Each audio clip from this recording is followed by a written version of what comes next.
Pronto. Boa noite, pessoal. Sejam muito bem-vindas, bem-vindos, bem-vindes. É uma enorme satisfação a gente, né, mais um encontro, né, o segundo encontro, na verdade, do ciclo de estudos e debates, novas, entre aspas, e velhas, entre aspas, formas de exploração da força de trabalho, opressões e superexploração da força de trabalho brasileira. E a mesa de hoje é patriarcado, escravismo, capitalismo, a relação opressão e exploração nas economias dependentes. A gente está aqui com a professora Carla Ferreira, né? Eu até peço desculpa, eu nem perguntei assim, como você quer ser apresentada, tal, mas a professora Carla Ferreira é professora da Escola de Serviço Social da UFRJ, é bacharel em comunicação social, doutora em história, uma grande intelectual, pesquisadora, que está aqui pela segunda vez conosco no nosso grupo de pesquisa, trabalho e direitos humanos do NUTS. Essa é uma iniciativa, né, em conjunto com um grupo coordenado pela professora Ana Cristina e pela professora Letícia Batista, do NUTS, e a gente pensou nessa mesa, né, composta pela professora Carla e pelo querido Gustavo Fagundes, que é cria da casa, né, da nossa casa da UF, mas agora está fazendo bonito na UFRJ, né, assistente social, mestre em serviço social e doutorando do programa de pós-graduação em serviço social da UFRJ. E Carla e Gustavo escreveram esse importantíssimo artigo, né, que quando eu li, o Gustavo colocou lá no grupo, e quando eu li, fiquei muito feliz, muito contente com a contribuição que vocês nos brindam com esse artigo, para justamente a gente pensar como as classes trabalhadoras, não só a brasileira, mas pensar as classes trabalhadoras como processo e relação, nos possibilita resgatar, inclusive, o método em Marx, resgatar na apreensão concreta das categorias universais que Marx nos fornece, né, ao compreender os mecanismos das leis econômico-sociais do capitalismo. E a escolha do texto de vocês é justamente para recuperar essa importância do método e as pistas que vocês apresentam como hipóteses para avançarmos não apenas nos estudos das particularidades da dependência, mas também nas especificidades, né, da realidade brasileira, como também nos elementos dinâmico-conjunturais do capitalismo contemporâneo, como que vão se realizar na nossa realidade, né? E como vão se apresentar no debate hoje, na realidade concreta, em novas formas de exploração da força de trabalho, né? Então, como esse debate das expropriações ele tem sido renovado, reciclado, e tem tido uma grande contribuição, inclusive, para a gente apreender esses elementos dinâmico-conjunturais nas nossas especificidades. Então, eu agradeço muito o aceite de vocês para poder contribuir conosco nessa noite. Eu não sei quem vai começar, mas a gente tinha pensado em 30 minutos para cada um. Aí eu não sei como que vocês decidiram, quem começa a apresentação. Eu só vou dar um recado para o pessoal, eu vou colocar uma lista de presença aqui no chat, para vocês, né, preencherem e depois vocês receberem o certificado. Tá certo? Então, Gustavo, não sei se tu queres fazer uma saudação, a gente quer agradecer, né? Posso também começar agradecendo em nome dos dois, e ele em seguida, pelo convite do NUTS, é sempre uma alegria para mim, né? Poder compartilhar com vocês ideias, aprender, trocar, enfim, esse lugar do pensamento crítico que a gente cultiva com tanto carinho, né? E que com vocês a gente tem essa afinidade profunda. Então, agradecer demais ao convite para este ciclo de estudos e debates, né? Novas e velhas formas de exploração da força de trabalho, opressões e superexploração da força de trabalho brasileira. Eu vi aqui no título a palavra superexploração e vou me segurar para não falar de superexploração só hoje, tá? Quero pode falar, pode ficar boa noite para todas, todos e todos aqui presentes. Agradecer muito a audiência, a atenção de vocês desde já.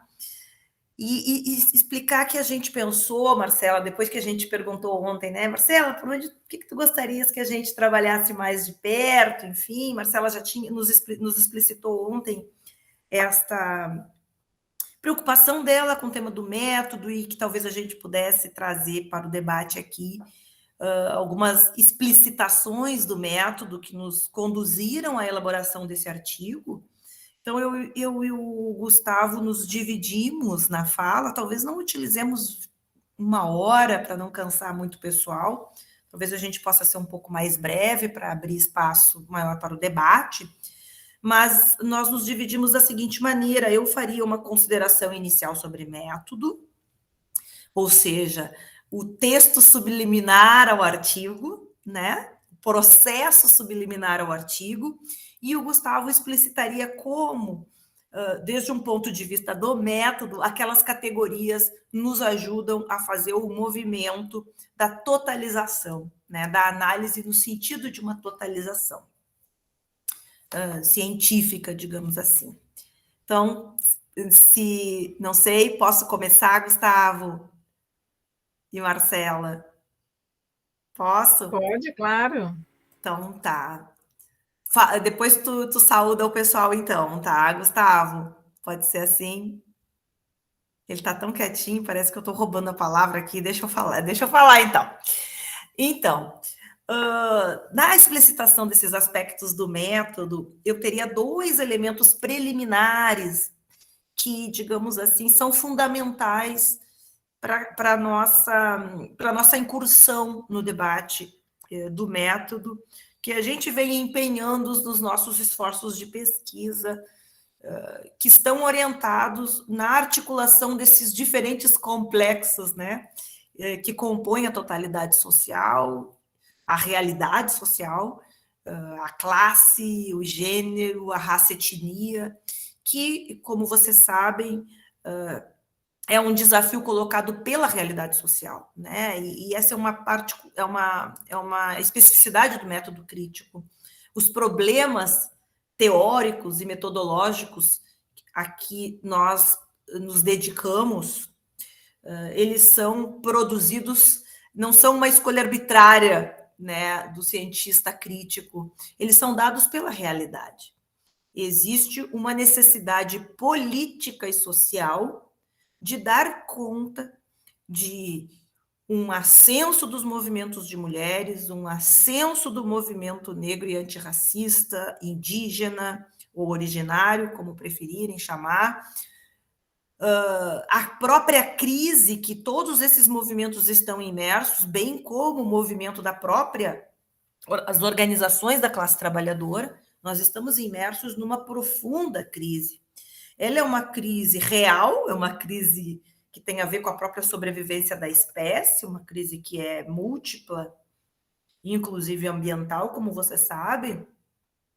E esta crise faz com que todo o potencial de intervenção social, como ela é também uma crise teórica, todo o potencial de intervenção social na realidade social dependa de uma correta capacidade de apreensão da realidade social.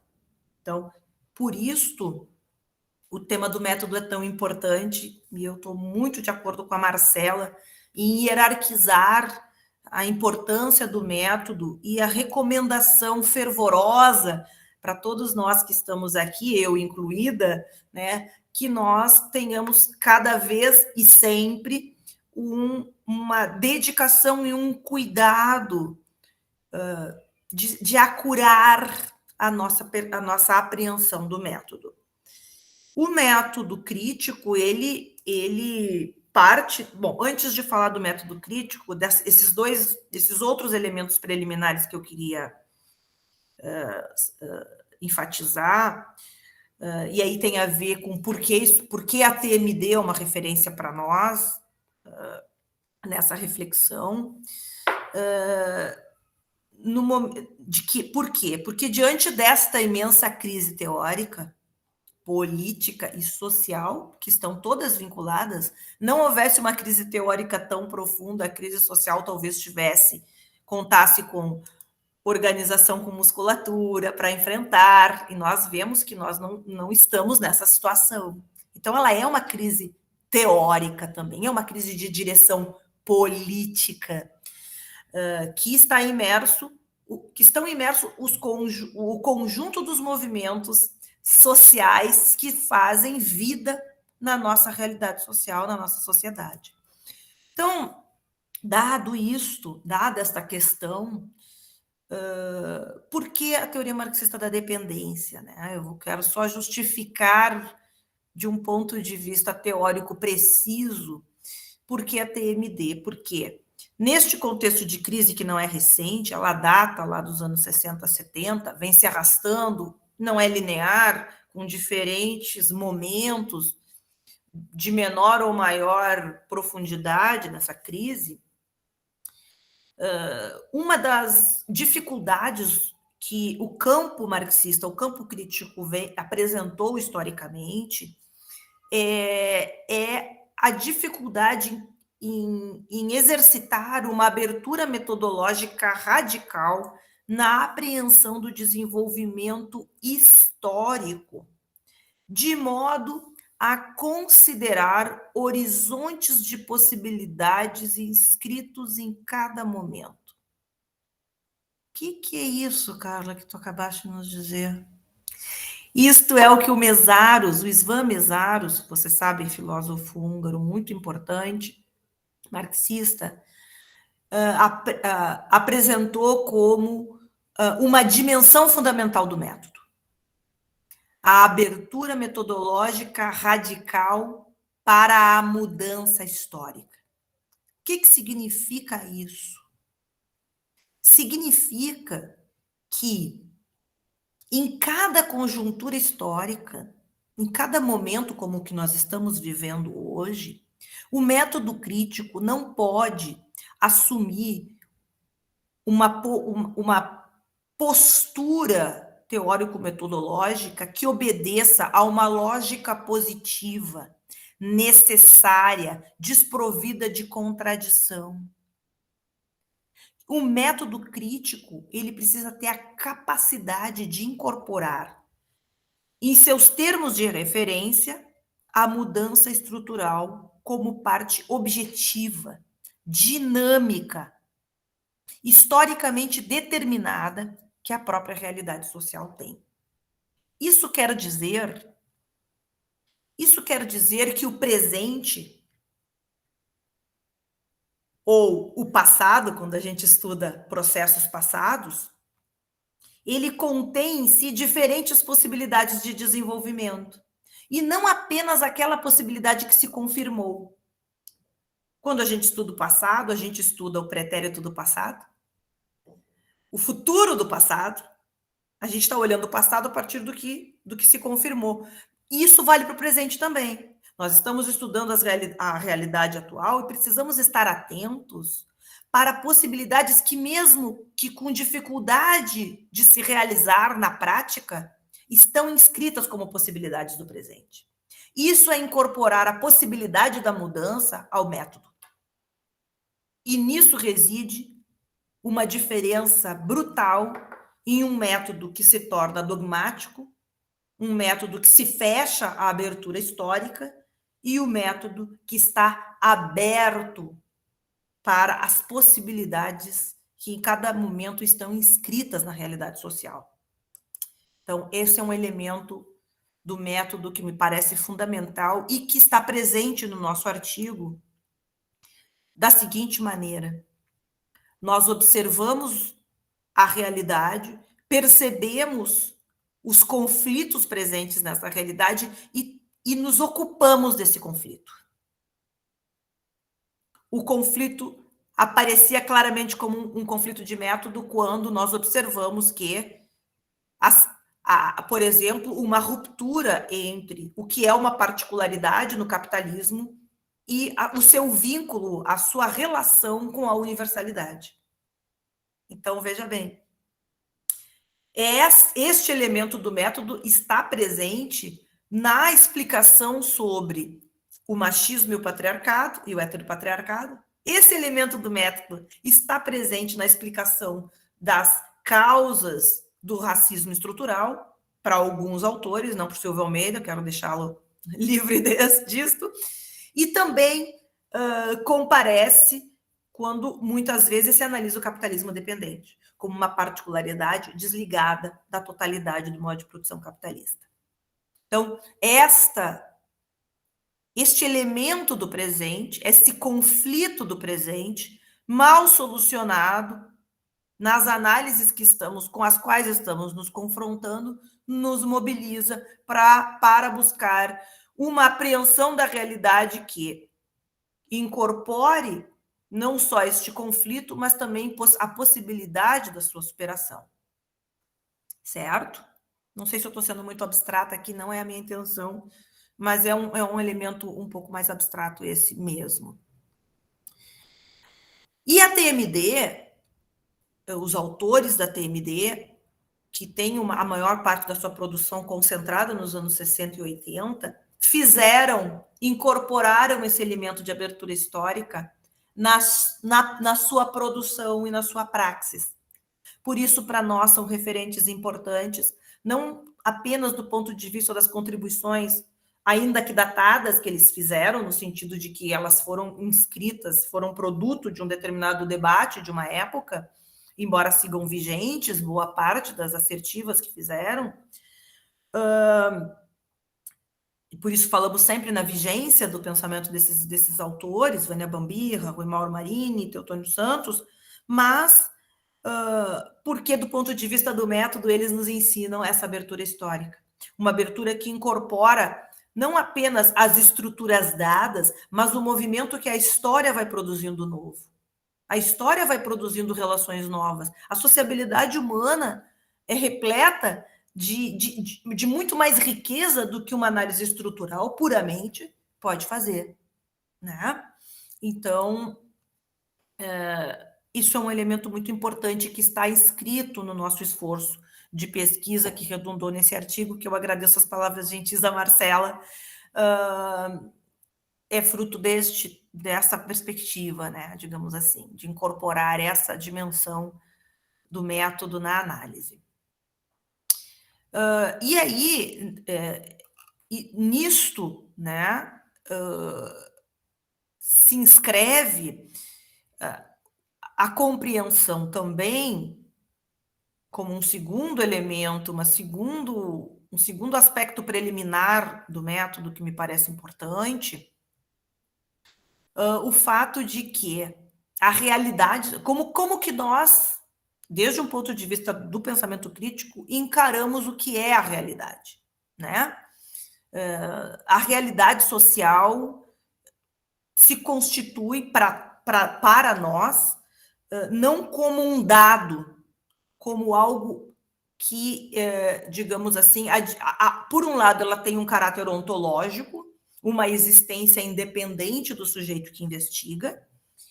Então, ela tem essa dimensão ontológica fundamental, real, que se converte em concreto quando é pensada, e, portanto, uma realidade que tem autonomia ontológica, que tem uma realidade que se constitui como ontológica, mas que, ao mesmo tempo, só pode ser apreendida por meio de uma praxis específica. O pensamento crítico constitui-se como uma praxis específica.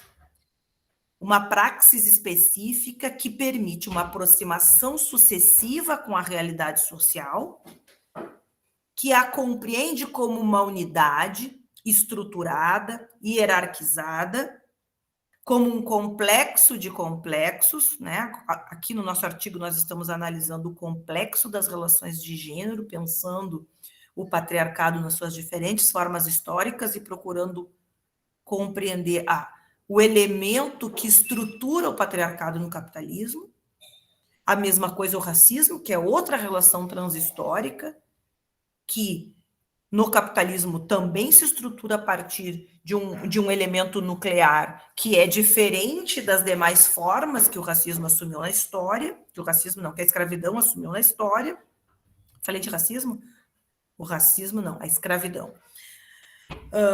Que é fundamental para entender o racismo, mas não é suficiente para entender o racismo, né?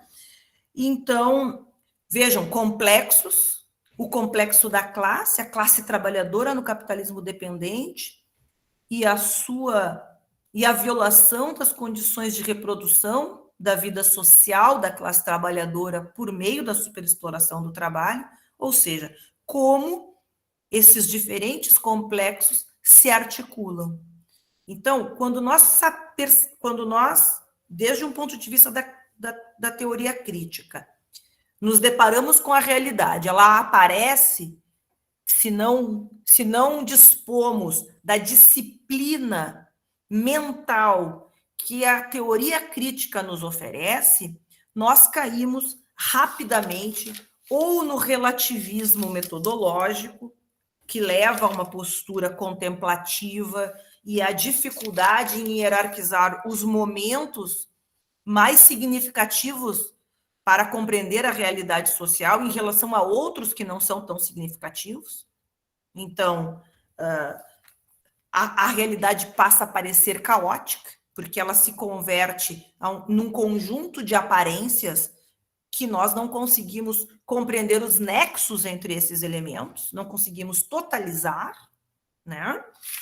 E então o método nos ajuda justamente o método crítico exige uma disciplina mental, uma determinada praxis, que não é só mental, uma determinada praxis, que tem a ver com a praxis do próprio exercício de aproximação sucessiva com a realidade, mediante a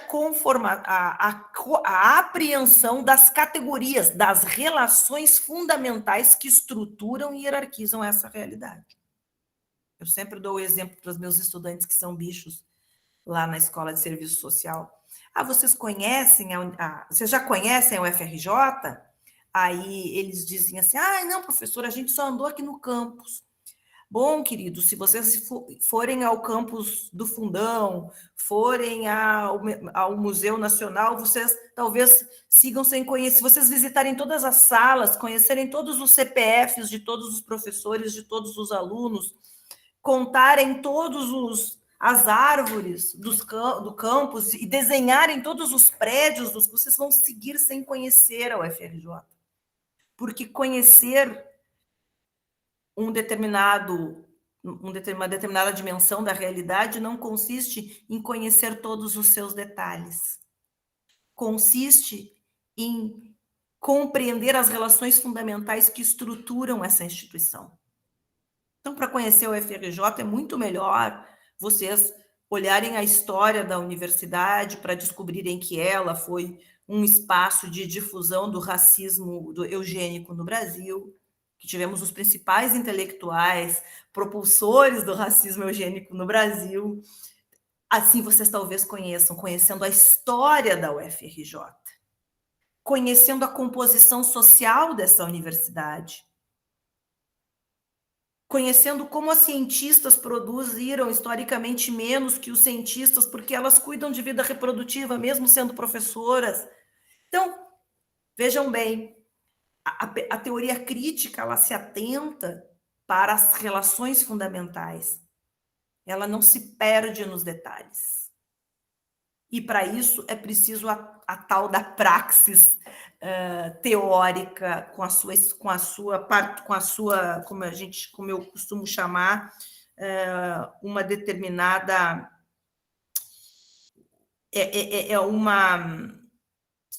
Como é que eu costumo chamar? Estou tentando me lembrar aqui. Uma praxis específica. O exercício da teoria crítica implica em uma praxis específica. Essa praxis específica é o método do materialismo histórico e dialético. captar este método implica numa abertura para a realidade social, para a história e para a contradição que compõe essa realidade. E para isto, para fazer isto, para operar este processo de aproximação sucessiva, mediante o estudo do percurso da relação que nós estamos estudando, na identificação dos seus momentos de transformação e nas suas, ou seja, no que se transforma se conservando e do que se conserva sendo modificando, como a gente costuma dizer em história, né, onde existem momentos que produzem mudança social, porque é isso, quando a gente estuda a escravidão, por exemplo, nós precisamos saber a distinção categorial, ou seja, qual a distinção fundamental entre a escravidão moderna e a escravidão antiga, entre a escravidão que sobreviveu durante um período longo da Idade Média e da que existiu, por exemplo, e as distinções, por exemplo, entre a escravidão colonial dos primeiros 3 séculos do colonialismo e a escravidão que, pós-revolução industrial, assume uma nova feição nas Américas. Vejam bem, é uma relação que se modifica no tempo, mantendo aspectos que podem ser, que nos fazem considerar que é escravidão, né? Nós estamos falando de uma continuidade. Marcela aqui estuda escravidão, trabalho análogo à escravidão na contemporaneidade. Então, ela precisa saber o que tem de comum para dizer que isso é escravidão. Ela não pode aleatoriamente dizer o que é escravidão, né? Mas, certamente, esta forma que assume na atualidade tem distinções em relação à primeira, a segunda e a antiga, né? A primeira e a segunda moderna e a antiga. Que distinções são estas, né?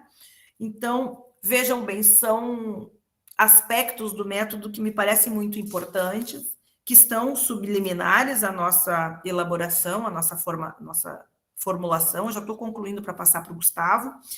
E nesse aspecto, a gente destacou nesse artigo o elemento da mediação.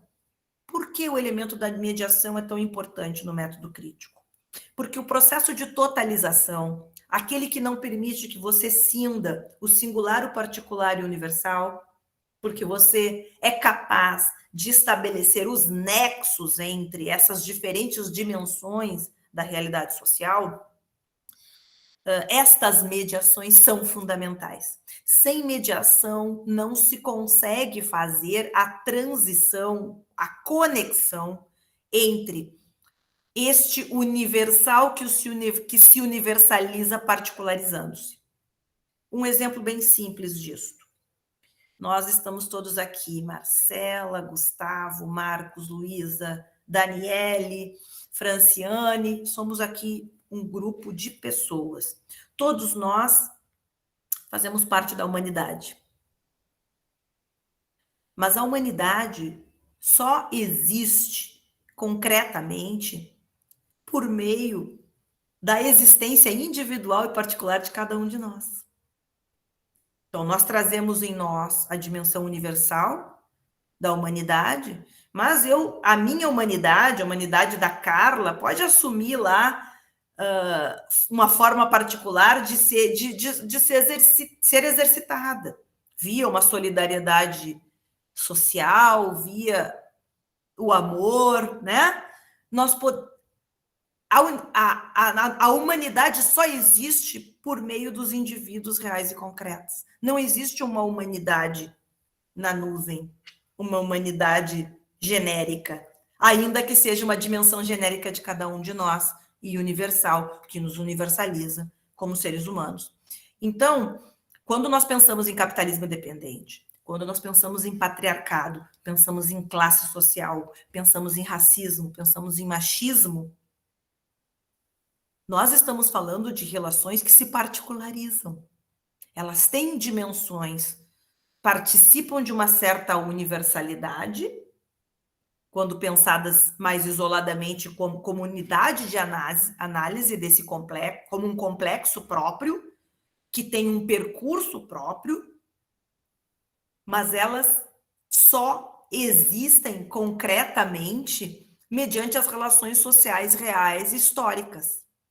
Então, este movimento de um universal que se universaliza se particularizando é um movimento teórico que só é possível apreender por meio do método crítico. E o método crítico é um método que faz com que as categorias sejam expressões da realidade social, aderidas à realidade social, né? Então, cada relação, ela se nomeia. Ela precisa de um nome próprio que a defina plenamente, né? E que a localize nesse complexo maior que é o modo de produção capitalista. Então, não sei se eu ajudei muito, mas fiz considerações assim que me parecem podem ser úteis para as reflexões de vocês, né? Nas pesquisas que vocês vêm realizando. A ideia é mesmo compartilhar e ouvir.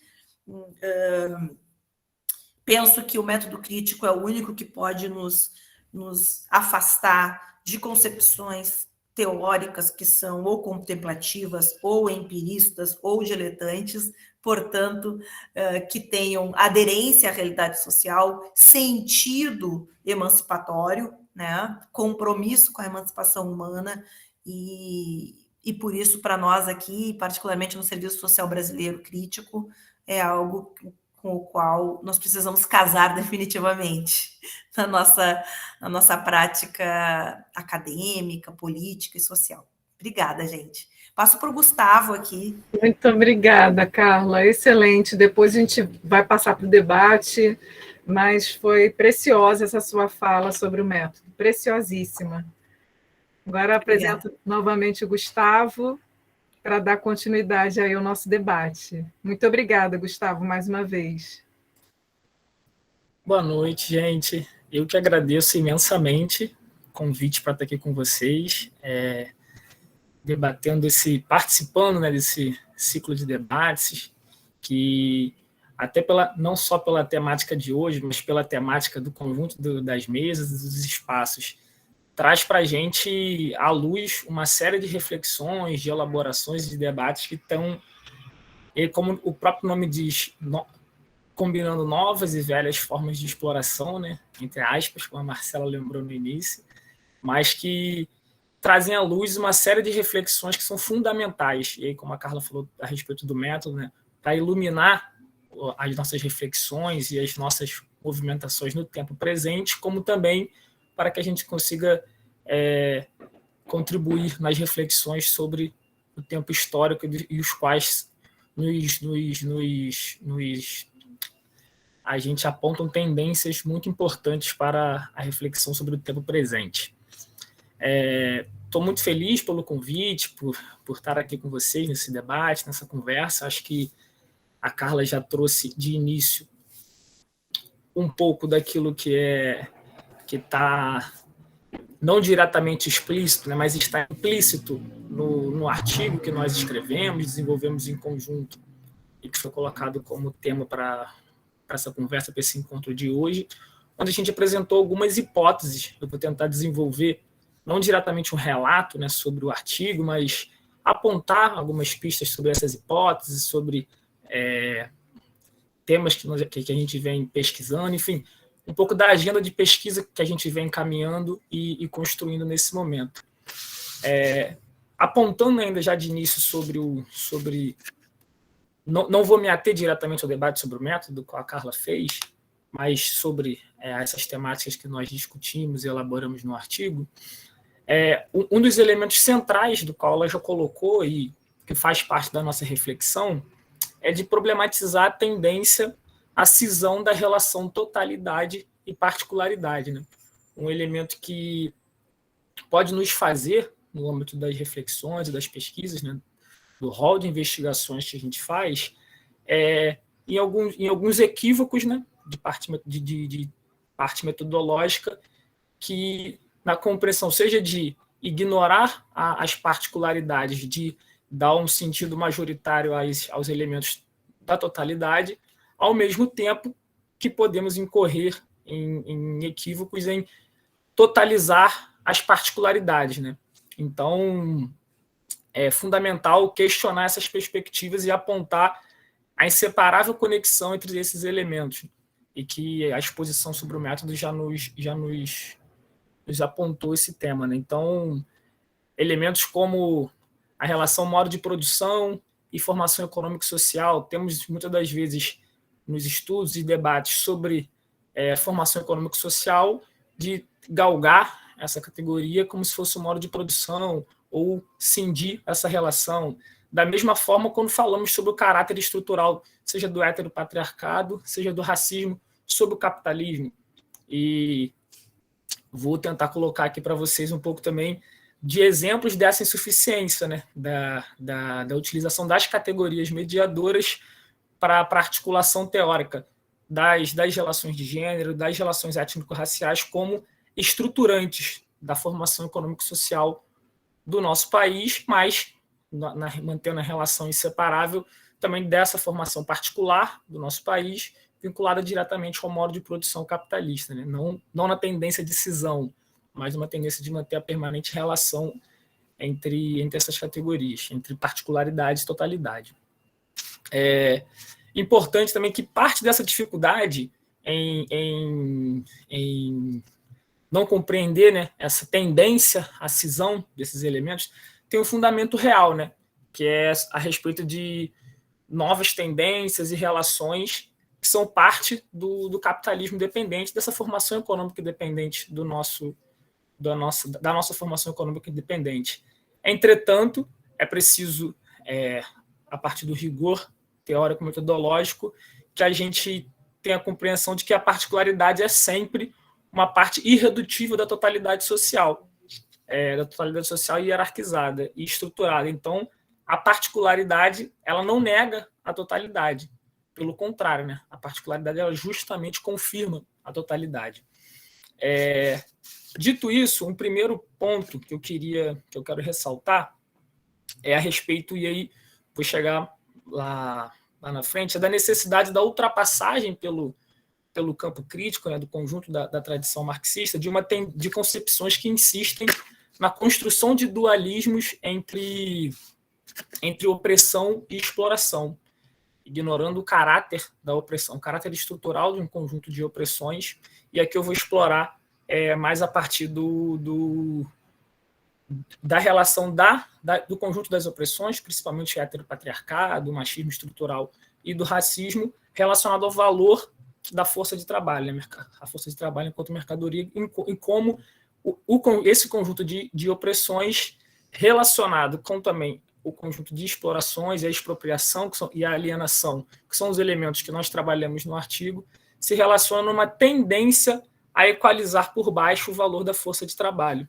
Então, como negando essa perspectiva do dualismo, né, e a gente apontando a necessidade de ultrapassagem dessas concepções.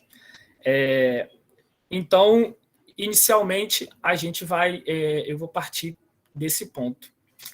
Primeiro, a respeito do valor da força de trabalho, como sabemos, do ponto de vista do capital, o valor da força de trabalho, como o conjunto das demais mercadorias, é determinado pelo tempo de trabalho necessário para a sua produção, em consequência, reprodução, em condições normais de força, saúde, enfim, de manutenção da sua corporeidade.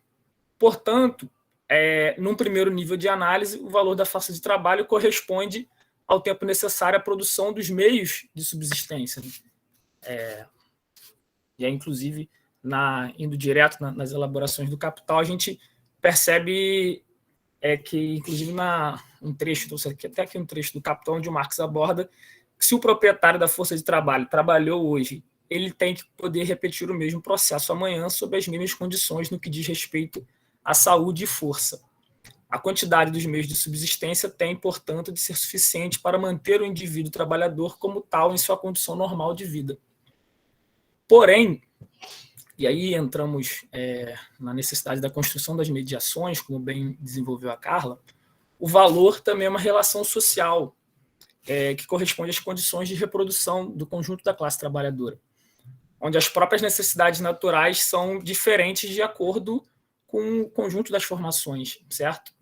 e seja em diferenças a respeito de condições naturais, como de formação dessa própria classe trabalhadora, enfim, das peculiaridades de cada país, justamente das particularidades de cada formação. E depende, a partir em diferentes níveis de costumes, hábitos, valores, enfim, uma série de elementos históricos, historicamente construídos, determinados em cada formação. E, a partir disso, esse valor, diferente de outras mercadorias, a determinação do valor da força de trabalho, contém também um elemento histórico e moral. E o que, para nós, nessa reflexão da relação entre opressão e exploração, traz para nós uma junção, uma combinação fundamental para a compreensão dessa relação. Então, assim, o heteropatriarcado, o racismo estrutural, constituem relações de expropriação e alienação que participam da determinação histórica e moral do valor da força de trabalho, estruturando dessa forma, ou seja, constituindo um caráter estrutural para essa relação nessa formação social vinculada diretamente com o modo de produção. Portanto, essas relações de reprodução e acumulação, sem eliminar a distinção trabalho produtivo, são articuladas internamente, de forma dialética.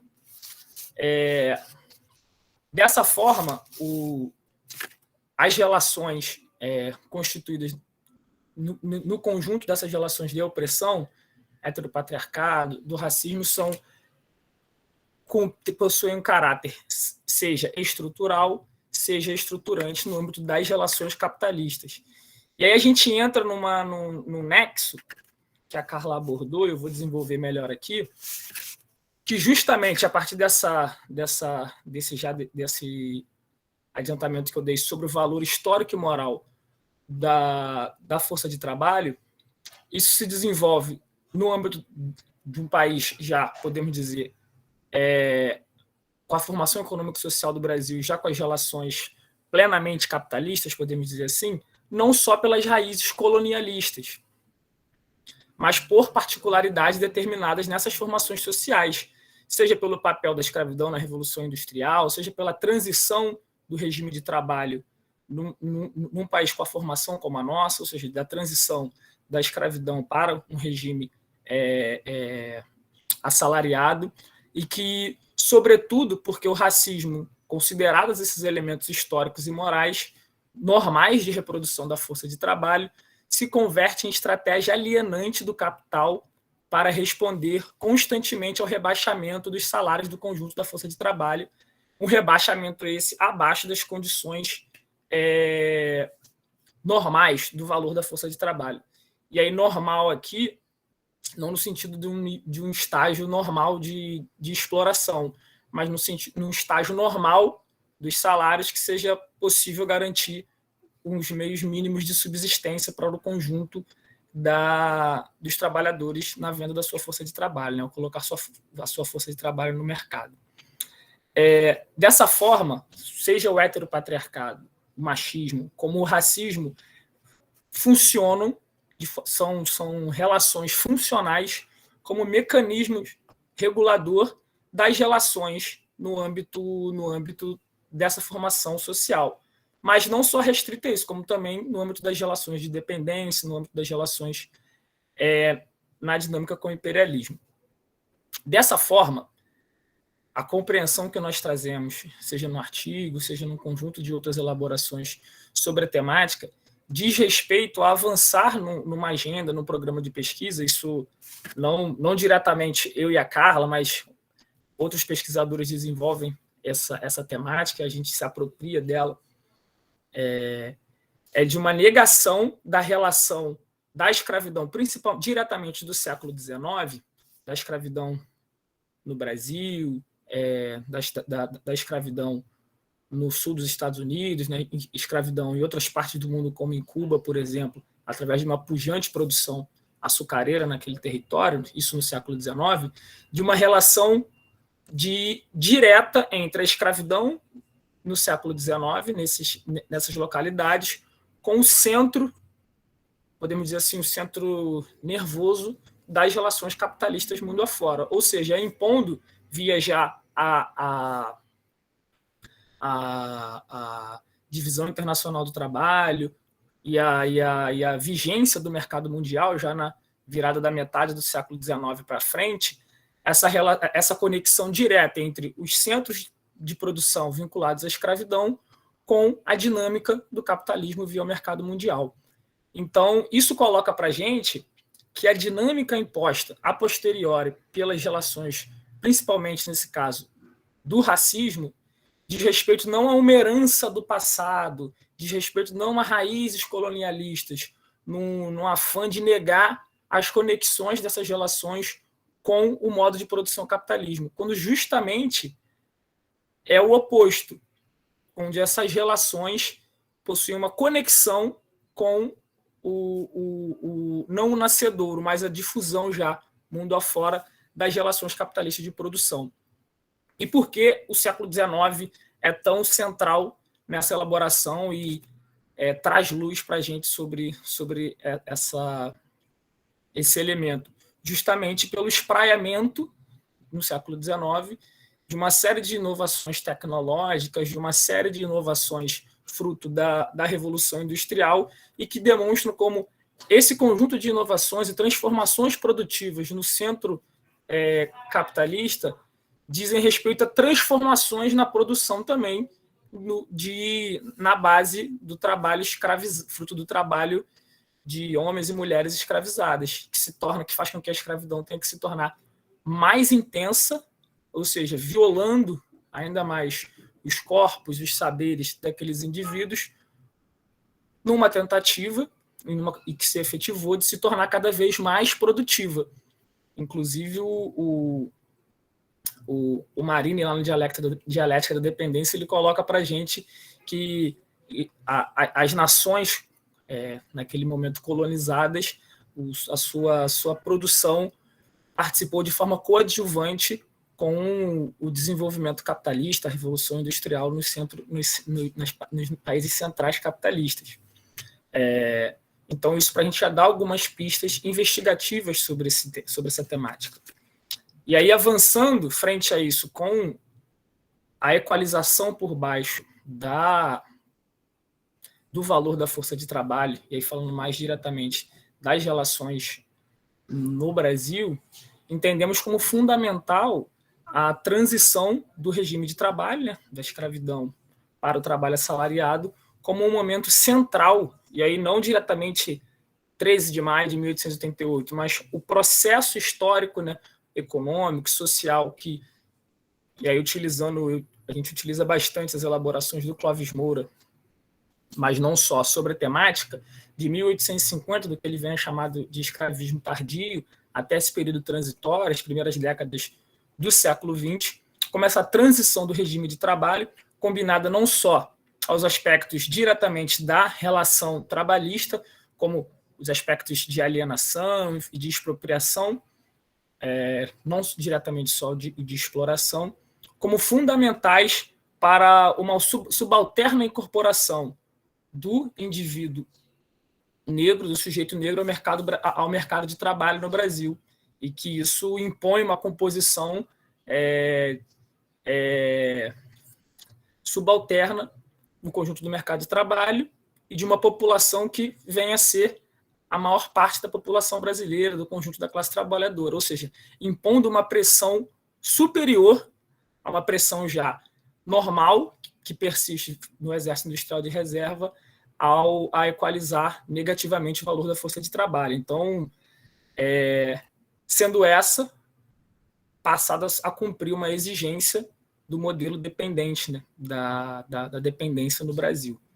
Então, para nós, a compreensão dessa transição do regime de trabalho se torna fundamental para a compreensão dos desdobramentos da dependência, uma das compreensões do desdobramento da dependência no Brasil. E aqui eu trouxe diretamente o elemento do racismo, da transição do regime de trabalho, como substância para a compreensão de como o racismo se torna funcional ao capitalismo nas características dependentes, mas não só aqui. Podemos compreender o racismo com sua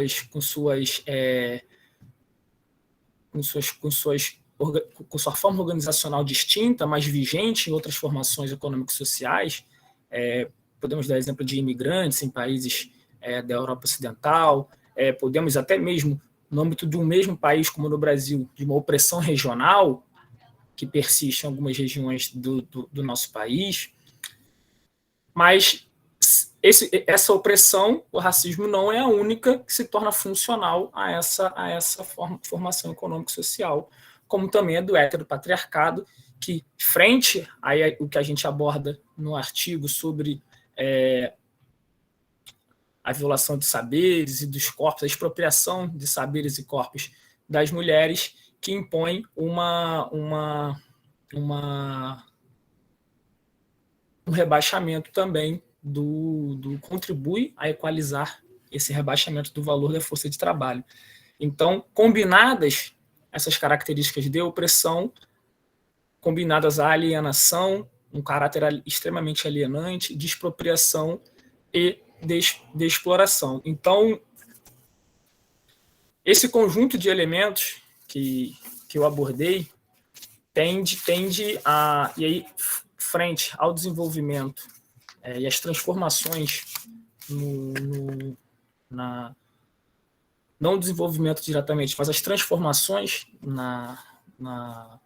do capitalismo, podemos dizer, diretamente no Brasil, e num contexto, falando diretamente da contemporaneidade, de crise estrutural do capital, onde o capital recrudesce as relações que exacerbam essas determinações negativas do valor da força de trabalho, mediante um reforço e agudização das práticas de racismo, ou seja, negativamente nas relações étnico-raciais e também nas relações de gênero, ou seja, reforçando as relações e agudizando do heteropatriarcado, cumpre também de forma funcional ao sobretrabalho e também da superexploração da classe trabalhadora, se tornando funcional, impondo uma pressão negativamente funcional à vigência dessas relações.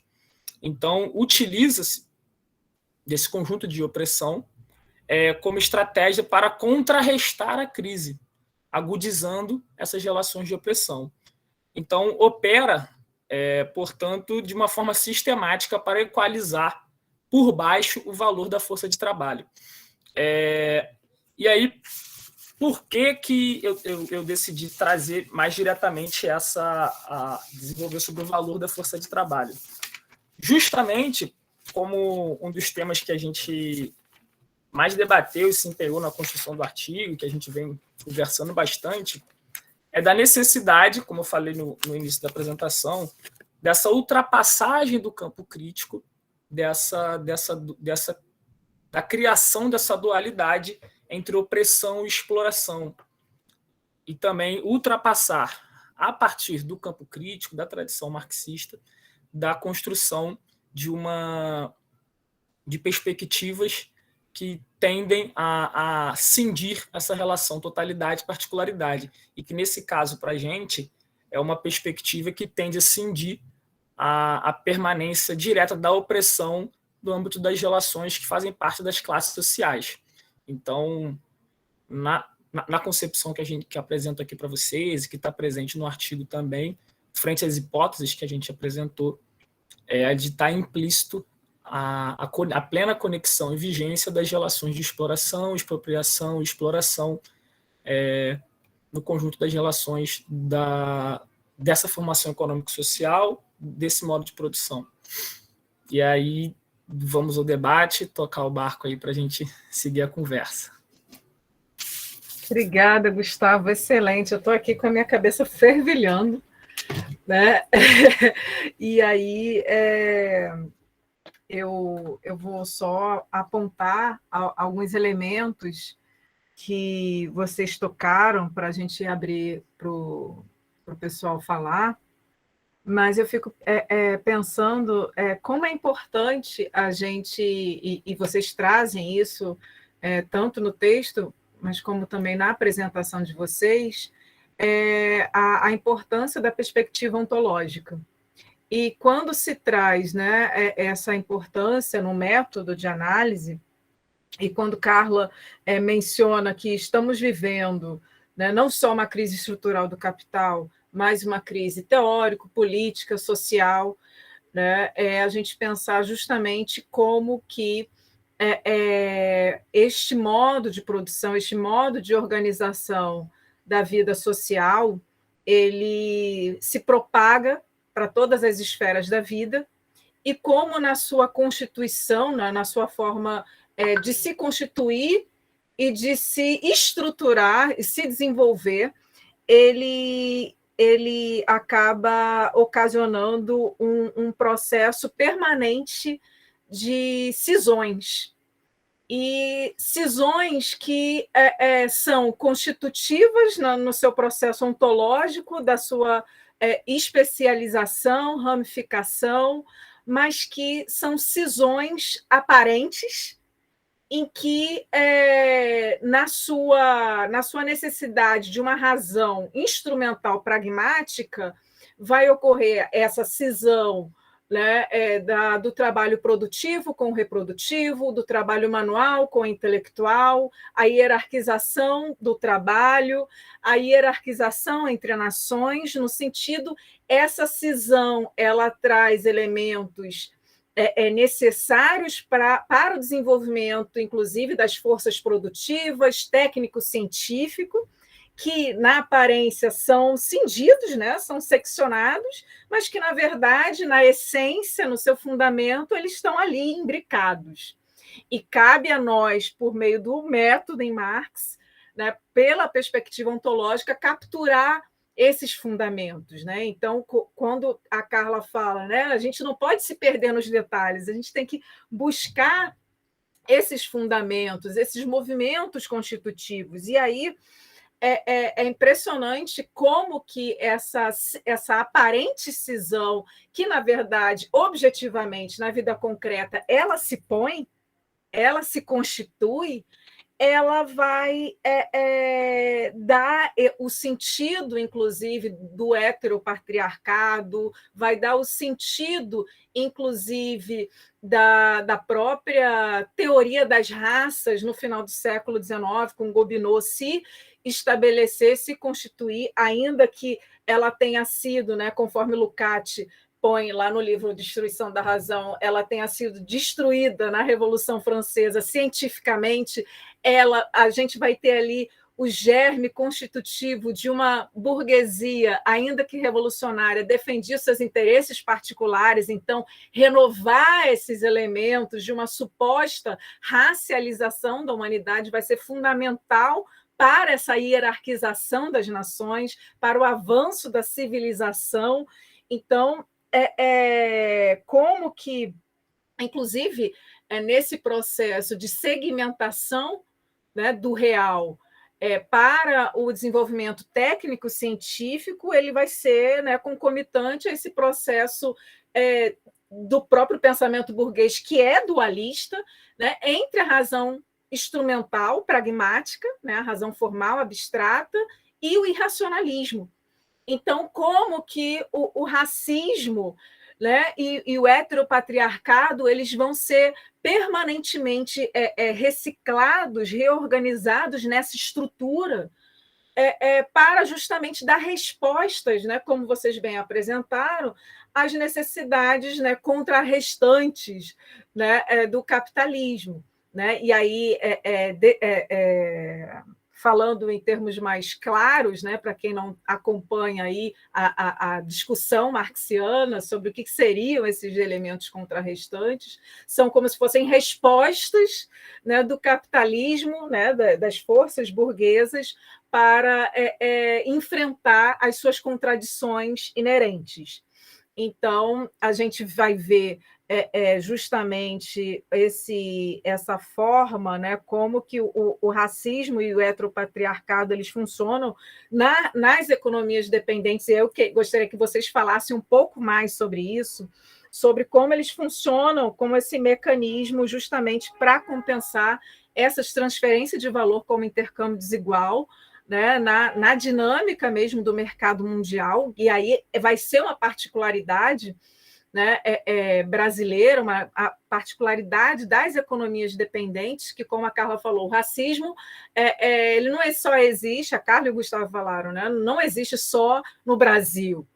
Né? O racismo ele é constitutivo dessa realidade social. E como a gente vai ver, por exemplo, nos países da Europa Ocidental, esse processo ele funcionando, né?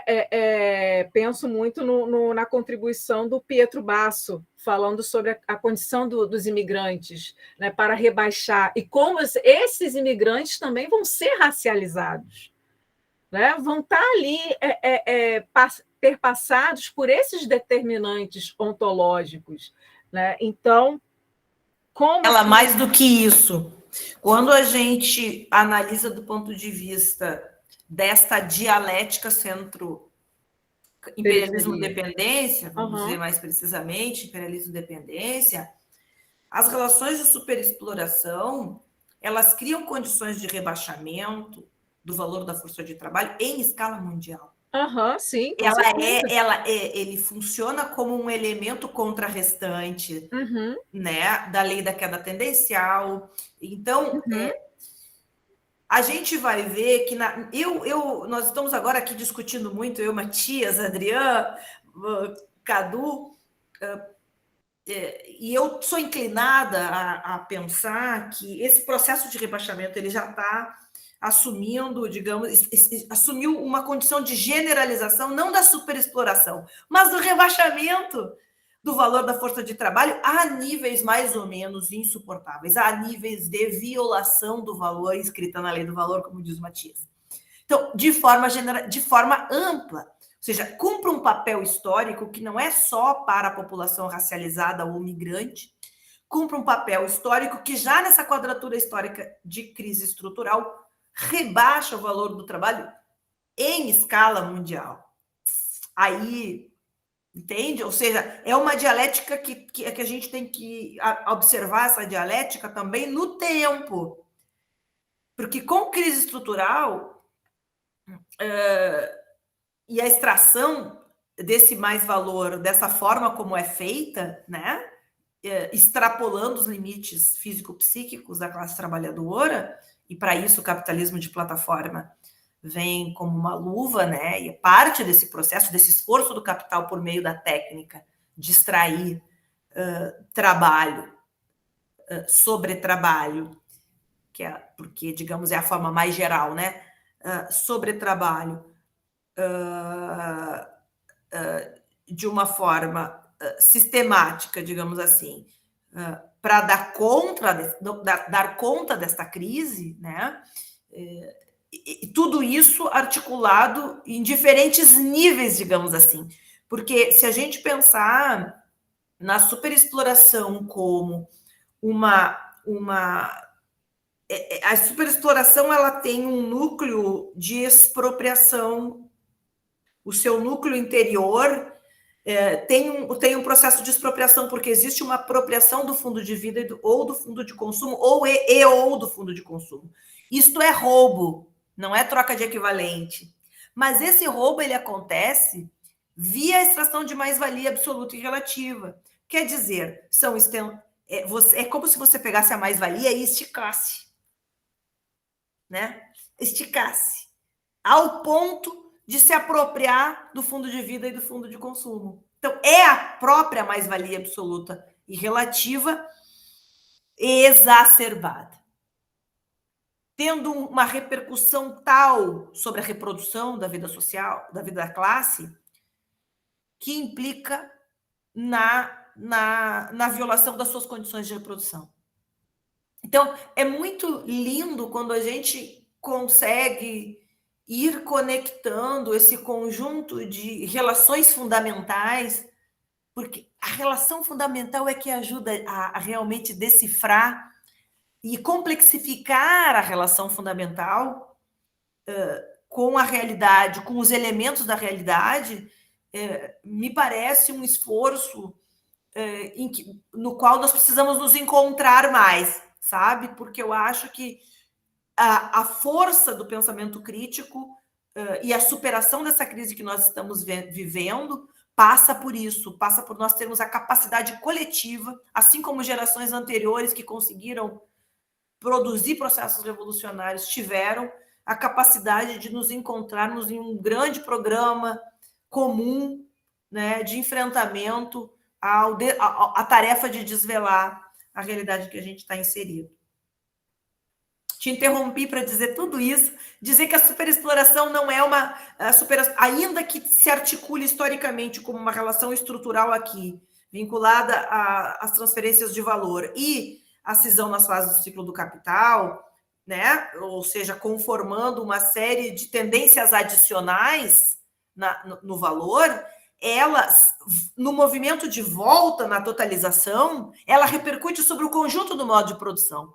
E, portanto, reproduz esse rebaixamento para o conjunto da classe trabalhadora mundial, na China, na Inglaterra, nos Estados Unidos. O mesmo efeito, porém de forma modificada, de rebaixamento geral ou de desconto geral, cumpre o heteropatriarcado, né? E a racialização da classe, que não são particularidades nossas, estão presentes no conjunto do modo de produção capitalista como complexos que participam da reprodução do valor. Nessas condições de rebaixamento, né? E equalização por baixo. Eu estou de pleno acordo, né? Estou de pleno acordo que a superexploração, ainda que seja, né, como o próprio Matias, né, avança em relação ao Marini, no sentido, né, uma característica sistemática e estrutural do capitalismo dependente, ele se propaga. Ele se propaga nesse movimento do mercado mundial, ele se propaga nessa relação dialética que você também aponta nesse processo social. Né, da própria crise estrutural do capitalismo e como que eu lembro da recuperação, inclusive, do Matias em relação ao Mesaros, né, dessa equalização, né, rebaixada do valor da força de trabalho em âmbito mundial. Que a gente reaproveita no artigo aqui, né? Para o conjunto, para pensar patriarcado. Exatamente. E para pensar racismo. Exatamente. E aí, assim, deixa eu passar a palavra que a gente só está monopolizando, né? Eu estou aqui falando que a gente se empolga, né? Assim, querendo. Eu estou querendo daqui a pouco falar do meu objeto especificamente, mas não. Vamos passar a palavra para o pessoal. Quem quiser pode escrever aqui também no chat, se tiver vergonha, mas não é para ninguém ter vergonha de falar. Aqui vamos aproveitar para conversar. A Áurea colocou aqui, parabéns pelo debate, esse esforço de desvelar as relações fundamentais é mesmo muito importante, eu mesmo fiquei muito tempo nos aspectos descritivos do debate racial. Quer falar, Áurea? Fala, Áurea. Vai ficar só escrevendo, poxa. Abram as câmaras, sem pressão, sem pressão, mas fala, Áurea. E, pessoal, vai levantando a mãozinha, quiser fazer pergunta, comentário. Eu não tinha, estava com a câmera fechada, porque eu estou completamente, assim, cheguei em casa. Mas, assim, estou muito feliz com o debate. Meu objeto de estudo nos últimos anos foi a imigração de africanos no Brasil. E eu acabei tendo, então, que me aproximar muito... me reaproximar, né, do debate racial, e foi muito difícil, assim, eu sou professora da UF, e era um tema que, assim, que eu já tinha uma certa, uma aproximação, mas eu fiquei muito tempo, assim, eu ia falar perdida, mas eu acho que não é perdida, porque a gente vai acumulando, né, eu fiquei muito tempo... Aproximações sucessivas, né? Exato, eu fiquei muito tempo numa bibliografia que descrevia todo o processo, né, de superexploração, de hierarquização, mas que não me dava conteúdo para ir mais nas relações fundantes mesmo. Eu acho que foi muito legal vocês apresentarem isso aqui, porque eu acho que, para mim, foi um grande ganho, assim, né, sair mais da descrição e poder... entender mais o processo mesmo de produção, de reprodução, essa conjuntura de crise e conectar, né, um fenômeno que eu estava vendo aqui em Niterói com enfim, com toda a organização que a gente tem hoje, né, da acumulação capitalista e dessa força de trabalho em especial. Então, sim, estou muito feliz com o debate. Acho que era isso. Tinha uma outra coisa que eu ia comentar, mas, enfim, daqui a pouco eu volto. Ai, que lindeza essa fala. Muito obrigada, Aura, pela generosidade de compartilhar com a gente aqui. É tão bom. E manda as tuas coisas aí para a gente trocar. Não, inclusive um prazer. isso, assim, lembrei que eu ia terminar falando disso. Tem coisas que eu escrevi que não tem mais nada a ver, assim, que eu já estou, assim, tem que reescrever, né? Ou escrever novas coisas, porque já estou num outro momento, né? Com uma análise diferente Mas isso é um bom sinal, viu? Significa que você segue trabalhando, segue fazendo descobertas, e esse era um problema do Marx, viu, Áurea? Não vai acabar como ele, que esconde o texto por 20 anos, que nunca tá bom, tá? Eu tenho plena confiança que o ambiente, as trocas, enfim, nos ajudam muito, né? Com certeza. A gente fica, às vezes, com vergonha, né? Assim, de coisas que a gente escreveu. Gente, nossa! Mas esse é o movimento, né? De apreender a realidade, de aproximações sucessivas, de recuperar elementos, inclusive, rever, né, conceitos, rever teorias. E eu acho que a gente está num movimento, né, que assim, é muito complicado, né? Porque, como eu estava falando, assim, essa crise teórica, as próprias redes sociais, a gente estava aqui conversando antes de começar o debate, eu e Carla, né? Como que, eu acho que também na sua fala você falou das redes sociais, mas como que às vezes as pessoas se aproximam de autores sem conhecer, inclusive, sua perspectiva teórico-metodológica, e acaba bebendo de uma fonte sem conhecer, né, profundamente os fundamentos que estão orientando ali aquela trajetória, né, de aproximação do objeto. Então, a gente vê alguns problemas em relação a como percorrer, né, o objeto, como se aproximar do objeto sem cair em dualismos, né, em falsos dualismos. Né? E aí a gente... É porque também tem outro nome, né? O pessoal está falando, nunca ouvi falar em contrarrestante, mas a gente também utiliza contratendenciais, né? Porque existem as leis tendenciais do capitalismo e as leis contratendenciais que vão responder a essas leis econômico-sociais do capitalismo. Né? É por isso que talvez vocês nunca tenham escutado falar, né, ao ler, porque depende também da tradução do Capital, né, que a gente vai ver. Mas, pelo que eu lembre, acho que nas duas traduções, não sei, Carla, tanto na Abril Cultural como na Boitempo está contrarrestante. Eu acho que está contratendencial, as contratendências da lei geral. Né? Na Abril Cultural, porque na da Boitempo está contrarrestante. A gente usa muito por causa do nosso espanholismo, como a gente lê mais espanhol do que português. No caso de eu e Matias, é um pouco vício também, porque no espanhol também é contrarrestante. Né? A Fabiane levantou a mão. Pode falar, Fabi.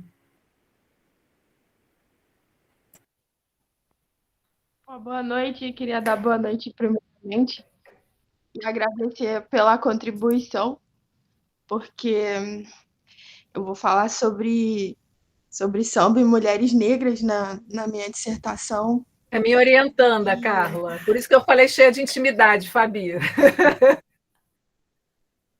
E, nossa, é uma contribuição muito boa essa que vocês deram aí, a Carla, muito obrigada. O Gustavo também, porque eu no momento, eu eu tô lá no Florestan, né? E eu queria trazer aqui, tipo, falar um pouco do Florestan, que até no livro do... Tô um pouco nervosa, mas no livro do Abdias, né, na introdução do livro, o professor Florestan, ele faz a introdução do livro do Do Abdias. Abdias. E, tipo, a contribuição do Florestan, sem o Florestan, a gente não consegue compreender a realidade brasileira, né? Todo esse que eu considero atravessamentos, né? Porque como mulher negra também, a gente conseguir fazer esse movimento de identificar tudo isso que a Carla falou muito bem e colocar, né, na nossa contribuição. E aí, eu ia falar uma coisa, só que eu esqueci agora, mas a minha dissertação, assim, eu queria pontuar como que essa barbárie, né, toda essa barbárie, que é bárbaro, né, um processo, como que as mulheres negras no Brasil, né, em particular no samba, como que a tia Ciata, a tia Surica, tia Vicentina, né, que aí eu e a Marcela a gente já conversou, a gente foi identificando como que elas se colocam como protetoras, né, para proteger a nossa cultura, entendeu? Para que nessa relação que a Carla falou, né, dessa mediação, que isso possa sobreviver, né, a cultura possa sobreviver a essa barbárie, né?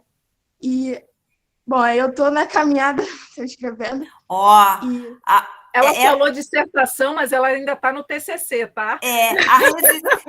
As formas de resistência que tia Ciata e as demais mulheres negras que você citou, seja na roda de samba, seja na Umbanda, na religiosidade, na feijoada, na comida do final de semana, enfim, esses espaços de resistência, a gente poderia pensar eles como verdadeiros diques de contenção aos processos de alienação que capturam a subjetividade, que violentam a subjetividade a partir do que a cultura própria, como dizia o Fidel, a cultura própria ela é uma forma de expressão do sujeito. E quando você objetifica um sujeito, transforma ele em mercadoria ou racializa essa pessoa, você precisa desumanizá-lo. E o processo de desumanização é um processo, se a gente olhar as doenças neurológicas, a doença do Alzheimer e outras, você vai ver que é um processo de desumanização pela perda da memória. A memória que está compondo toda a nossa identidade, ela é fundamental para que nos constitua como sujeitos. E, neste sentido, identidade é muito importante. Identidade de classe, identidade de gênero, identidade de raça e etnia, porém em uma perspectiva emancipadora, e não numa perspectiva tacanha de um nacionalismo, porque o nacionalismo é uma forma de identidade, mas é uma forma de identidade dominadora, certo? Então, assim como nós temos a teoria do valor lá em Smith e as suas explicações de como é que se acumula pela parcimônia, todas as mistificações, nós temos a teoria do valor do Marx, não temos? Então, o que dizia a Marcela, é importante que a gente lide com estas questões a partir do repertório da teoria crítica, porque você pode lidar com esse mesmo espaço de resistência a partir de uma perspectiva conservadora. Você pode interpretar a roda de samba a partir de uma perspectiva conservadora, tradicionalista, patriarcal. Pode. Então, o nosso desafio é justamente iluminar todas essas relações a partir da sua potencialidade como espaço de resistência e mais do que espaço de resistência, viu, Fábio? A gente tem que ir para além do espaço da resistência. A gente precisa encontrar na resistência os caminhos para a superação da sociabilidade, que faz com que esse espaço seja só um espaço de resistência. Para que esse espaço não seja só um espaço de resistência, para que ele seja um espaço pleno de sociabilidade, com poder, com a possibilidade de se desenvolver para além do que ele é hoje. Entende? Que possa chegar a muito mais gente, que possa ser muito mais significativo. Então, é isso que eu falava lá no início, falando de abertura para a mudança estrutural. É disso que eu falo. É exatamente isto. Perceber estes espaços, esses processos, essas relações, a partir da perspectiva crítica, implica em reconhecer o seu valor como resistência, mas ver na resistência mais do que apenas resistência. Ver na resistência a possibilidade da transformação social.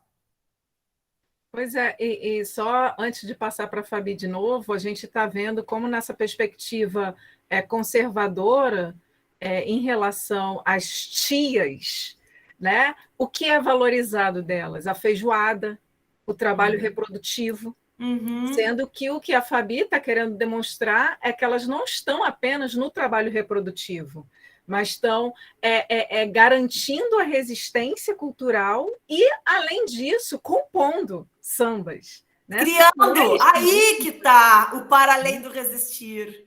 Exatamente. Exatamente. Estão criando. Então, atribuindo novos significados à realidade, abrindo novas possibilidades de interpretação de si mesmas e da sua coletividade. Né? Emancipando. Exatamente. Ai, que lindo. Exato. É isso. Ela falou em mestrado, porque eu fico toda hora falando para ela, isso vamos deixar para o mestrado,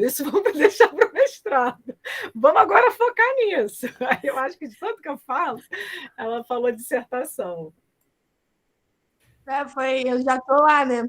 Mas agora a dificuldade um pouco ainda é falar sobre o pensamento da Safiotti, né? Tô lendo, eu até comentei com a Marcela sobre a consciência das oprimidas, né? Que a vantagem epistêmica, né? Essas coisas. E aí eu tô nela e eu vou chegar lá. Obrigada aí pela contribuição, era isso que eu queria falar. Boa noite, tudo de bom. Muito obrigada mesmo, porque estava precisando. Legal, Fabi. A Luciana tinha aberto a câmera, você quer falar? A Luciana Bittencourt. A Franciane não quer falar um pouquinho do trabalho das Pois mulheres? né, a Franciane. Tá se escondendo aí. Está se escondendo. Eu super curiosa. Fala um pouquinho, Fran. Oi, professora. Oi, Carla. Tudo bem? Boa noite a todos e todas presentes. Foi maravilhoso o debate, escutar a sua fala. Eu sou meio tímida para falar, a professora Marcela sabe disso. Mas vocês me escutam bem? Sim. Sim.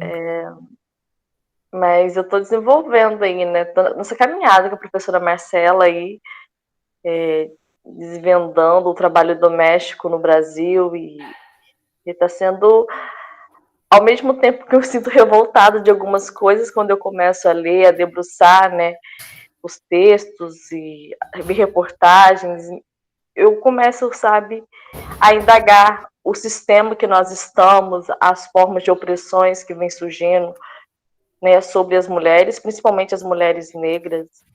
E quando a Fabi falou sobre Safiotti, né, eu acho que, porque eu também faço um diálogo com ela no TCC, sobre essa questão desse não ontológico, né, de classe, de raça e de gênero, para a gente partir desse contexto, né, dessa unidade, e ver como isso vai atravessando, né, analisar como isso atravessa a vida dessas mulheres, em todos os sentidos, né, de como elas também são super exploradas, em todas as esferas da vida sociais. E está sendo um desafio, né, agora eu já estou rascunhando já o meu 2.3 para falar sobre o acesso dessas mulheres à questão das leis, dos acessos dos direitos trabalhistas, né, aos direitos sociais. E é isso.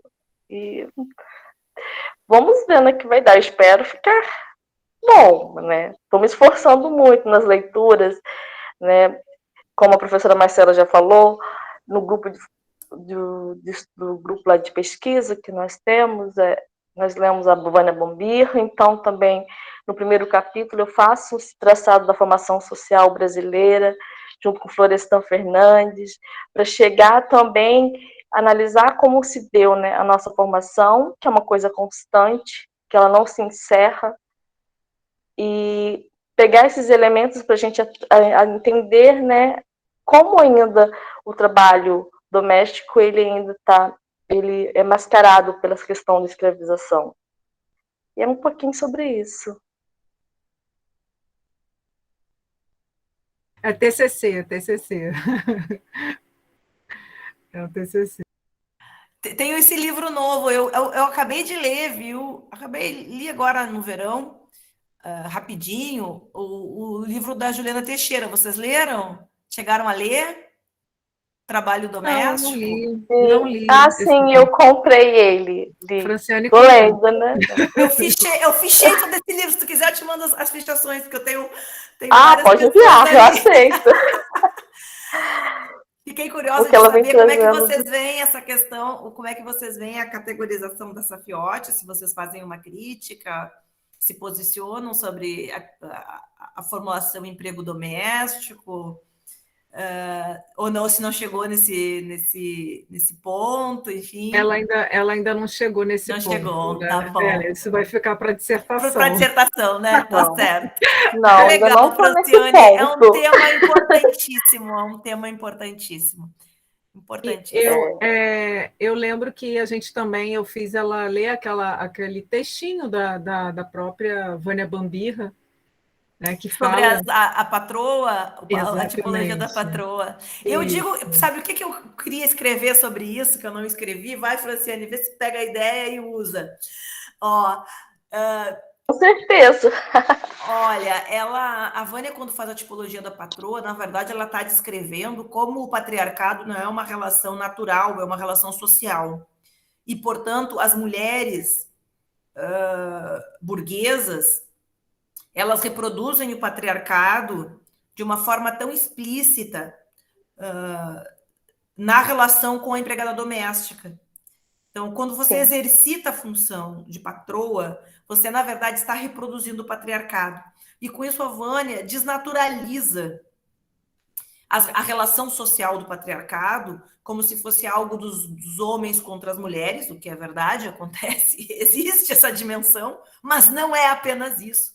É uma relação social de opressão sobre a mulher, vinculada à extração de trabalho reprodutivo, que está para além da divisão sexual do trabalho, né? Então, quando a gente desnaturaliza e a gente para de ver assim, o trabalhador, mas o trabalhador alienado nem sempre ele é um trabalhador com subjetividade transformadora. A mesma coisa, nem toda mulher é uma feminista, e nem todo homem e mulher negra são antirracistas, porque nós não podemos naturalizar os seres humanos e as relações sociais. As relações sociais dizem respeito a essa interação social, em que a gente se posiciona na sociedade de acordo com a nossa prática social, né? Então, eu acho que essa é a principal contribuição daquele texto da Vânia, desnaturalizar. E uma coisa, Carla, que eu e a Mari, que infelizmente não está aqui, a gente utilizou, que quando eu li aquele texto, eu reconheci muita coerência com os casos de resgate que a gente teve aqui no Rio de Janeiro. A maior parte dos resgates não foram família. Não foram famílias extremamente abastadas. Né? E a Vânia Bombirra fala que a pior patroa é a pequena burguesa. Né? Aquelas das franjas mais abastadas da classe trabalhadora, que terceirizam o trabalho para a mulher negra, né? Para a trabalhadora doméstica, e é o que a gente vê nos autos de fiscalização né, da Auditoria Fiscal do Trabalho, a condição, né, a profissão dessas empregadoras. Né? E aí o condicionamento dessas mulheres como se fossem da família, mas que, né, dormem em condições extremamente precárias, não têm qualquer remuneração, porque moram na residência dessas pessoas, e ao morarem, já te passo a palavra, Daniele, ao morarem na casa dessas pessoas, recebem comida, que, claro, não é a mesma, e executam jornadas exaustivas, não tem descanso, né, interjornada, né, então trabalham, né, de 6 da manhã até as 23 horas, né, à disposição daquelas famílias, e há uma sem direito, inclusive, a uma vida própria, sem direito a casar, a ter filhos, não, nenhum, a passeio, a nenhum, nada. Nenhum. Elas estão, inclusive, privadas de algo que a mulher burguesa quer ter acesso, que muitas vezes é o próprio controle da natalidade, que é um direito que a gente perdeu. Elas não têm sequer o direito de reproduzir biologicamente. Exatamente. E quando tem filhos, os filhos ficam, né, aos cuidados de outras pessoas, né? Então, é muito do que a Vânia fala, né? Assim, porque a gente tem aquele imaginário, né, das oligarquias agrárias, né, no trato das trabalhadoras domésticas, mas a gente vai ver na realidade concreta desses resgates, né, que são famílias pequeno-burguesas. E né, isso ajuda a desnaturalizar, pode ser até da classe trabalhadora, ou pequena burguesa, que já está tão proletarizada. Sim. Isso ajuda a desnaturalizar também essa idealização da classe. Exatamente. Né? Então, essa questão da desnaturalização das relações sociais tem muito a ver com essa perspectiva que não é positiva, que eu falava. Exatamente. Daniele, pode falar, querida. Boa noite, Carla, um prazer, adorei as suas falas, a do Gustavo também, eu coloquei ali, eu que estudo, trabalho no cárcere, hoje essa aula, esse encontro foi fundamental para mim, trouxe umas informações muito importantes. Mas falando do trabalho doméstico, eu tenho uma indagação, assim, quando aparecem essas reportagens, Marcela, que tem focado isso, que a condição social e econômica das pessoas, das famílias com as quais essas pessoas acabam sendo resgatadas. Será que essas pessoas... Porque você vê que essas empregadas, essas pessoas, elas acabaram envelhecendo com a família. Elas sempre estão... Na maioria das vezes, elas estão cuidando de uma pessoa quase que até no mesmo patamar de idade. Né? Ela foi envelhecendo. E aí eu penso, será que essas famílias, elas talvez não foram, em algum momento... talvez de uma burguesia. Com certeza elas tiveram um processo de proletarização. Isso, né? Vai muito no final da falinha da fala parte da disso. E aí segura até aquilo como se aquilo fosse manter ainda uma posição. Eu não abro mão disso daqui para manter ainda aquela posição de burguesia, aquela posição de poder, né? E aí a Franciane, desculpa, eu até fiz um comentário ali, falou da questão da legislação. E que, na minha leitura, ela veio com rótulo de proteção, mas, na verdade, ela desprotege. A gente viu o grande número de empregada doméstica que foram dispensadas. Eu acho que, na verdade... o que a gente tem assistido, na verdade, no direito do trabalho, eu sou advogada da área do direito social, trabalhista e previdenciário, então o que a gente tem visto, na verdade, todas essas legislações decorrentes que vêm mais jogando os trabalhadores para uma informalidade do que protegendo os trabalhadores, e com a legislação da empregada doméstica não foi diferente em 2015. O número de empregada doméstica desempregada aumentou, e essas mesmas foram contratadas como diarista 3 dias, porque a legislação disse que você não é empregada doméstica. Então, você joga essas pessoas para a informalidade. Porque essas pessoas, não, além de não ter a proteção do direito de trabalho, mas antes não tinha. Mas eu também não tenho a proteção da Seguridade Social decorrente da natureza do contrato de trabalho. Você joga o número e está até hoje, porque a legislação diz, você pode dispensar a sua e contratar por 3 dias, que daí não é empregada doméstica. Vamos fazer uma leitura bem capitalista, bem mercantilista dessa legislação. E é esse o número que cresce. Já tem estatística disso, viu, Daniele? Eu acessei as estatísticas desse processo de digamos assim, flexibilização desse trabalho mediante o recurso de transformar todo mundo em diarista, né? E como isso, inclusive, né, com o trabalho por peça, né, Marcela, praticamente, faz ampliar a superexploração dessas mulheres. O IPEA tem vários estudos, né, que tanto a Mari como a Franciane vai usar, que vão demonstrar justamente isso que a Daniele falou, né, com a PEC, né, aprovada em 2015, transformou essas mulheres em diaristas, né, e hoje elas estão sendo plataformizadas.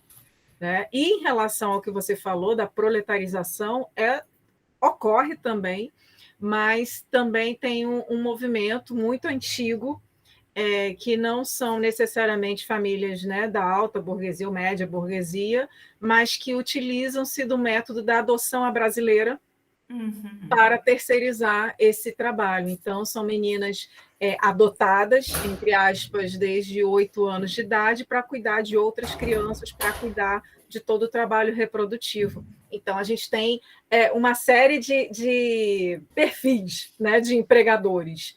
Então, se faz isso com parentes, inclusive, né, do interior.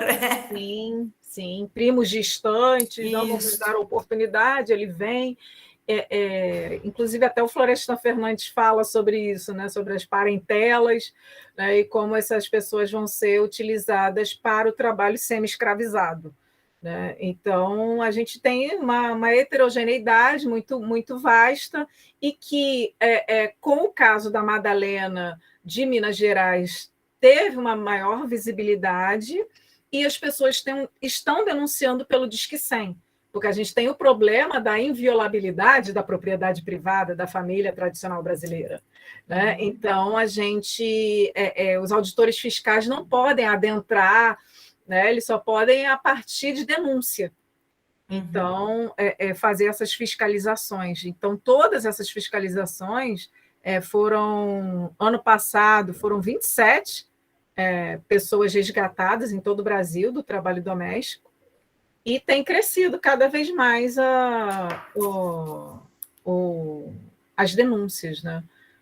Porque tem coisas assim bárbaras, tem coisas que são assim naturalizadas e que, felizmente, a gente tem conseguido trazer um debate junto com o Sindicato das Trabalhadoras Domésticas, né? Tanto no Comitê Estadual de Enfrentamento ao Tráfico de Pessoas e Erradicação do Trabalho Escravo, como também no âmbito da CONATRAI, que é a Comissão Nacional de Enfrentamento ao Trabalho Escravo.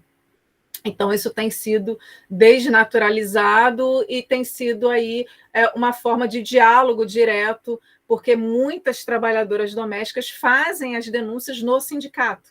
Né? Ótimo. Muitas fazem a denúncia no sindicato, e aí, com isso, o sindicato tem acionado o MPT, o Ministério Público do Trabalho, e a Auditoria Fiscal do Trabalho. Então, mais perguntas, mais questões? São muitas questões, né? A gente poderia ficar aqui a noite inteira. Eu queria dizer uma coisa sobre aí um detalhe sobre o aspecto do método que a gente não dizer. Quando a gente fala em opressão, a gente tem que pensar que a classe também é oprimida, existe uma opressão de classe, uma opressão de gênero, uma opressão de raça, né? Então, a gente não está cindindo como se a classe fosse uma exploração, e essa é talvez a principal contribuição política do artigo para a nossa reflexão, para fazer um resumo aqui. Nós pensamos que existem formas de exploração diferenciadas para classe, gênero e raça, mas exploração, e formas de opressão de classe, gênero e raça. Então, o que acontece é que elas assumem formas diferenciadas, mas que nós não devemos mais tratar como se a classe definisse uma relação de exploração e gênero e raça ficassem apenas como complementos identitários, complementos de opressão a uma situação. E isso aí muda um pouco a ótica de apreensão dessas relações. Evidentemente, só a exploração não basta, vai ser preciso expropriação e superexploração, provavelmente, para dar conta. Mas, como vocês sabem, a superexploração é uma forma de exploração, né? Que tem uma dialética com a expropriação inscrita nela mesma. Então, é isso, essa complexificação que a própria realidade está nos revelando, né? Eu tenho meio que feito uma batalha política para que a gente pare de fazer esse tipo de hierarquia entre relações de exploração e opressão, tratando de articulá-las de forma dialética, de uma forma mais complexa. Acho que essa é uma questão política que decorre do trabalho. Não, perfeita a sua reiteração, né? Eu acho muito importante isso, porque para ficar claro, né, a necessidade de entender as formas concretas de como as classes trabalhadoras se realizam, né? Eu acho que não é hierarquizar, é entender a sua constituição. A sua articulação, exatamente.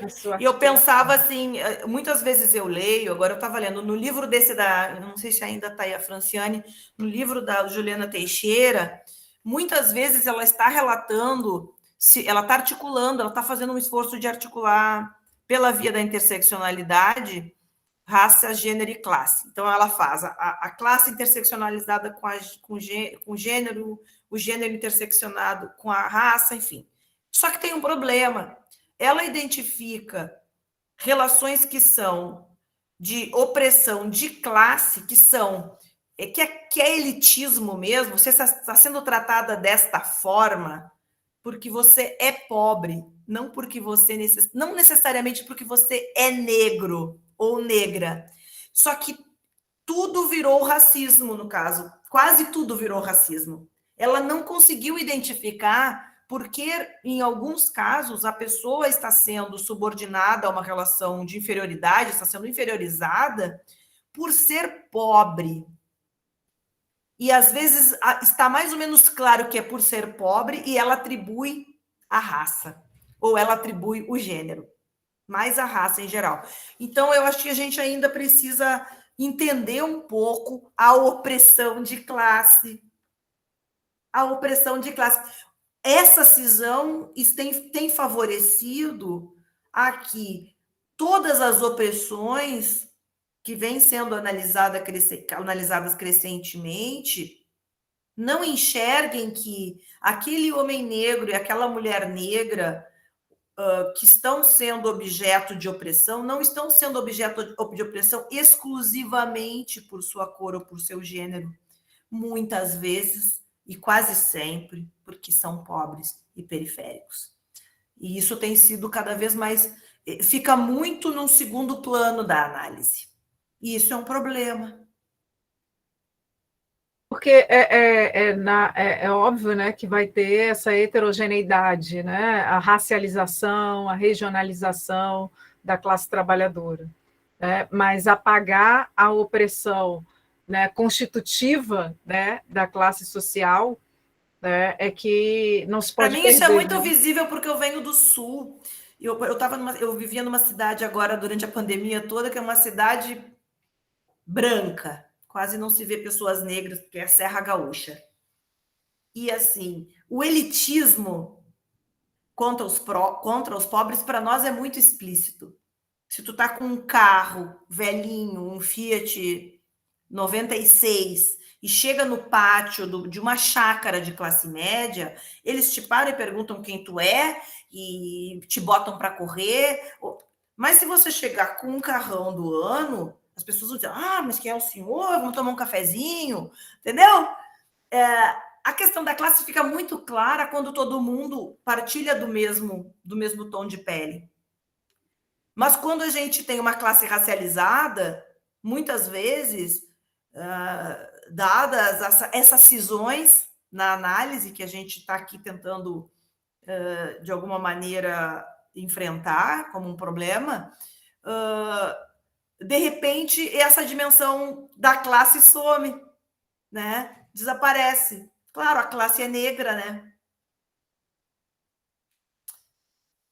Então, a gente tem que estar um pouco atento para isso, para conseguir não integrar na análise e não desintegrar na análise todos esses elementos. No artigo, a gente até comenta e finaliza ele como a necessidade da abertura de um programa de pesquisa sobre teoria unitária, né, entre classe, gênero e raça, entendendo como um conjunto de opressões, né? E esse aspecto comentado sobre, muitas das vezes, uma tendência a hierarquizar exploração, opressão ou as opressões, num país, e aí foi um pouco do que tentei abordar também com a formação e as condições históricas e sociais que apresenta o Brasil, não particularizando o elemento racial como algo próprio da nossa formação, mas algo presente em outras formações também, e funcional ao modo de produção, e que no período de crise se agudiza ainda mais essa funcionalidade. Mas essas condições históricas da nossa formação implicam em problemas teóricos mais profundos para a compreensão dessa tendência a hierarquizar, como, por exemplo, miscigenação, como a amplitude do quantitativo de pessoas racializadas.